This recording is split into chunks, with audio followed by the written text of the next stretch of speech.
চলে এলাম বন্ধুরা আর একটা নতুন ভিডিও নিয়ে। ঘুরতে যাওয়া তো নয়, এসে দেখো এগুলো সব বের করে করে কাচতেও কিন্তু জীবন বেরিয়ে যায়। যেমনি ঘুরতে আনন্দ, তেমনি কিন্তু কাচা ধোয়া করতে একদম নিরানন্দ। কিন্তু করতে তো হবেই, কারণ একা মানুষের আর ধোকা তো কেউ নেই যে করে দেবে।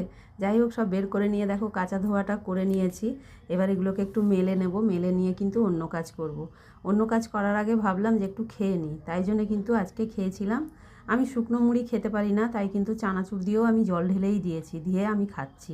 কারণ হচ্ছে শুকনো মুড়ি খেতে আমার খুব কষ্ট হয়, হয় তরকারি না হলে জল, এই দিয়ে খাই। তারপরে রান্না করে নিয়েছিলাম, রান্না করে নিয়ে দেখো খেতে বসেছি। আজকে কিন্তু আমাদের ছিল এখানে শেতলা পুজো, তাই জন্য কিন্তু হিসেব মতো ঠান্ডা উপোস। আমার যেহেতু জানা ছিল না বলে ওই জন্য আমি গরম ভাত করে ঠান্ডা করে তার মধ্যে কিন্তু আমি জল ঢেলে নিচ্ছি। জল ঢেলে নিয়ে এটাই আমি পান্তা ভাত হিসেবে খাবো। মানুষ বলে না, মনে ভক্তি থাকলে তুমি যা করবে সেটাই হবে, সেইভাবেই আমি করলাম। আর এখানে করেছি আলু সেদ্ধ, আর কিন্তু কিছু রান্না করিনি আজকে। এটাই খেয়েছি আমরা আজকে দুপুরে। আর একটু একটু গরম পড়েছে তো ভালোই লাগলো, আর যেহেতু ঠাকুরের নাম নিয়ে খেয়েছি আরোই ভালো লাগলো।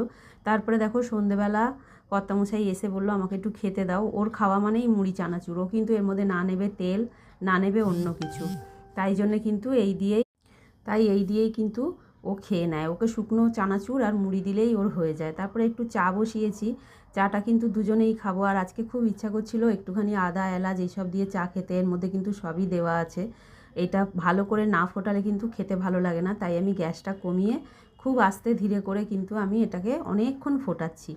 এলাচ দিয়ে আর আদা দিয়ে চা করলে বন্ধুরা যত ফোটাবে তত স্বাদ বেরোবে। তারপরে দেখো রাতে রান্না করব, তাই আলুটা কেটে রেডি করে নিয়েছি। কারণ আলুর দম কেউ খেতে চাইছে না, আলু আলু মানে তরকারি করতে বলছে। এখন দেখি হয় ফোড়ন দিয়ে করব, না হলে এমনি করব, যেভাবেই হোক করব। আর এখানে ময়দাটাও মেখে নিয়েছি। মনে হচ্ছে ময়দা মাখাটা আমার একটু বেশিই হয়ে গেছে, তাই কিছুটা কিন্তু লেচি কাটিনি, ওটা কিন্তু আমি রেখে দিয়েছি। আর এইখানে দেখো তরকারিটা আমি ফোড়ন দিয়ে নিচ্ছি।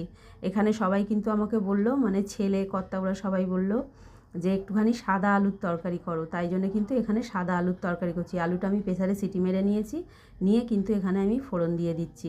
এই তরকারিটা খেতে বেশ ভালোই হয় জানো তো। একটুখানি ধনেপাতাও দিয়েছিলাম। রান্নাটা মোটামুটি শেষ হয়ে গেছে, এবারে চলো সবাইকে খেতেও দিয়ে দিচ্ছি। এইখানে দেখো আমার বরকে খেতে দিয়ে দিয়েছি, এখানে ছেলেরটা বেড়ে নিচ্ছি। ছেলেকে একটু লঙ্কা দেখে দেখে দিচ্ছি, ও কিন্তু লঙ্কা খেতে খুব ভালোবাসে, মানে ঝাল ঝাল হলে ওর খুব ভালো হয়, তাই জন্যে লঙ্কা দেখে দেখেই ওকে দিলাম।